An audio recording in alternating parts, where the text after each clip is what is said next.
우리가 쓰는 화폐는 계속 복사 및 창조가 되기에 시간이 지날수록 가치가 떨어진다. 부채를 이용해야 하는 이유. 여러분 안녕하세요. 지금 일기를 쓰는 시간은 2025년 2월 8일 오전 10시입니다. 이번 일기에서는 저희가 사용하는 화폐에 대해 이야기를 해보도록 하겠습니다. 우선 제가 화폐를 바라보는 관점은 저는 화폐를 진짜 돈이라고 생각하지 않는다는 것입니다. 그렇게 생각하는 이유는 화폐의 경우 무한한 복사와 창조가 가능하기 때문입니다.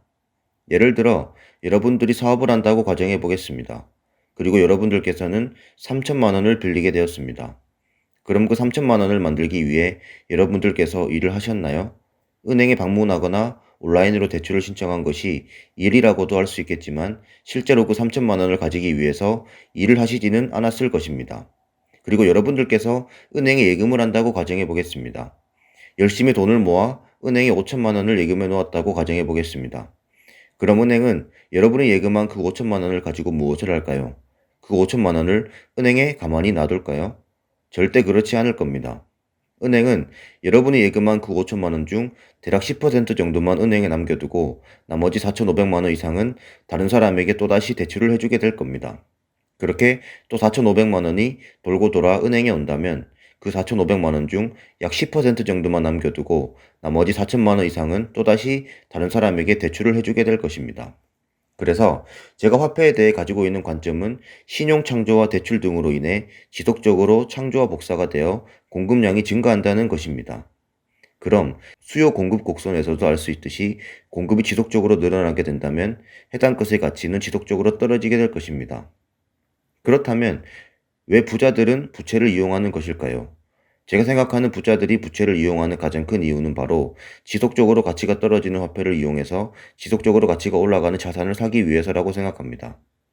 간단하게 그림을 통해서 한번 살펴보도록 하겠습니다. 쉽게 말해 부자들이나 기업들은 은행에서 시간이 지날수록 가치가 떨어지는 화폐를 일정 부분의 이자를 지급하고 빌려 그러한 이자를 월등히 뛰어넘는 가치가 오르는 사업이나 자산에 투자를 하고 있습니다. 그래서 실제로 대부분의 큰 기업들은 부채를 가지고 있음을 확인할 수 있습니다. 이미 아주 오래전부터 그들은 부채를 이용해서 자산을 늘리고 사업을 확장시켜 나가는 것을 누구보다 더 잘 이해한 사람들이며 그렇기에 그들이 평범한 사람들과는 비교도 안 되게 많은 부를 축적할 수 있었을 것이라고 생각합니다. 그리고 현재 시점에서 개인이 현실적으로 부채를 이용해서 가치가 오르는 자산에 투자할 수 있는 방법에 대해 하기 세 가지를 한번 떠올려 보았습니다. 1번 강남 부동산에 투자하기. 예를 들어 여러분께서 강남의 100억 부동산을 자기 자본 20억을 들이고 80억의 경우 대출을 받아 구매했다고 가정해 보겠습니다. 그리고 여러분께서는 사업을 하고 있어 해당 건물은 사업 용도로 구매를 했다고 가정해 보겠습니다. 그렇게 사업을 하여 이윤을 남기고 이자 비용의 경우 회사 비용 처리를 하면서 해당 부동산을 가진 채로 20년이 흘렀다고 가정해 보겠습니다. 그럼 그 부동산의 경우 계속 100억으로 남아 있을까요? 아마도 절대 아닐 것이며 3배에서 4배 정도는 가격이 더 올라 있을 것입니다. 즉 대출을 받은 금액보다 몇 배로 시세 차익을 거두어 들였을 것이며 그렇게 20년 동안 시간이 지난 사이에 화폐의 가치는 더욱더 떨어졌을 것입니다. 그리고 사업을 하면서 원리금을 20년 동안 갚아왔기에 대출금 또한 어느 정도 상환을 하게 되었을 것입니다. 이렇게 돈이 돈을 만들어내는 마법을 저희는 경험을 하였습니다. 가치가 없는 화폐로 가치가 있는 부동산을 구매한 결과입니다. 가치가 오르는 자산을 부채를 이용하여 취득하고 그것을 깔고 있음으로써 그 부동산의 가격이 계속 올라 차익이 빌린 돈의 금액을 초과해버리는 현상이 발생한 것입니다. 2번, 미분양의 무덤인 대구 부동산 투자. 신축이 아닌 오래되어 재건축 가능성이 있는 구축. 현재 건설 경기를 보면 어떠신가요? 아주 최악을 달리고 있는 것은 모두가 아실 겁니다. 건설 경기가 쉽게 회복되지 못하고 있으며 이러한 기조가 상당히 몇 년 동안 지속될 가능성도 보입니다. 건설사들이 좋은 브랜드임에도 불구하고 신축 아파트를 지어서 분양을 하면 미분양이 많이 나는 것이 현실이고 미분양이 많은 와중에도 미분양이 가장 심한 곳은 바로 대구입니다. 그럼에도 저는 대구의 재건축 아파트를 개인적으로 구매할 의향이 있어 이렇게 예시로 가져와 보았습니다. 현재 대구의 부동산들을 살펴보면 전고점과 비교해서 40%에서 50% 이상 하락한 단지들도 많이 보입니다. 예전에는 2억 원을 넘게 호가하던 것이 현재에는 1억 원 수준으로 폭락한 곳들도 종종 보이는 것을 확인할 수 있었습니다. 저는 해당 부동산을 제 돈을 1원 더 들이지 않고 구매하는 방향을 생각하고 있습니다. 1억 1천만 원짜리 아파트를 구매하기 위해 2,200만 원의 신용대출을 이용하고 8,800만 원은 주택담보대출을 이용하는 방법입니다.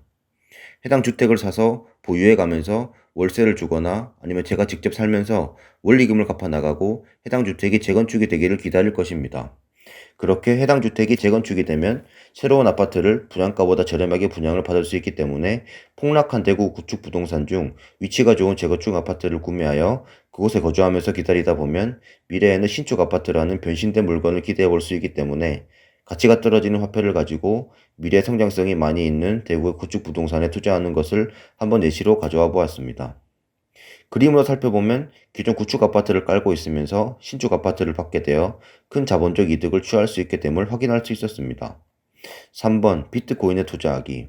그 다음은 세계 최고의 자산인 비트코인에 투자하는 방법을 떠올려 보았습니다. 가치가 떨어지는 화폐로 투자할 수 있는 자산 중 거의 최고는 아마 비트코인이지 않나 생각합니다. 비트코인의 과거 성장률을 한번 살펴보도록 하겠습니다. 지난 13년 동안 비트코인은 매년 100% 이상이 올랐다는 것을 확인해 볼 수 있습니다. 사실 이 정도의 수치는 세상의 어떤 자산과 비교해도 뒤지지 않는 수치라고 생각합니다. 그리고 비트코인이 과거부터 현재까지의 차트를 살펴보아도 비트코인이 굉장히 가격이 많이 올랐다는 것을 알 수 있습니다. 그럼 개인이 신용대출을 이용해서 연이율 5%에서 6%를 지급하고 해당 돈을 비트코인에 투자하여 장기적으로 보유를 하였더라면 그 돈은 엄청난 성장을 보여주었을 것입니다. 그렇게 최고의 자산인 비트코인을 보유하면서 묵묵히 가지고만 있는다면 반드시 이기는 게임이 되었을 것이고 미래에도 그러한 사실은 변함이 없을 것이라고 생각합니다. 신용대출의 이자를 갚아 나가면서 그러한 이자보다 월등히 높은 성장세를 보여주는 비트코인을 보유하여 지속적인 가치 상승을 맛볼 수 있을 것입니다.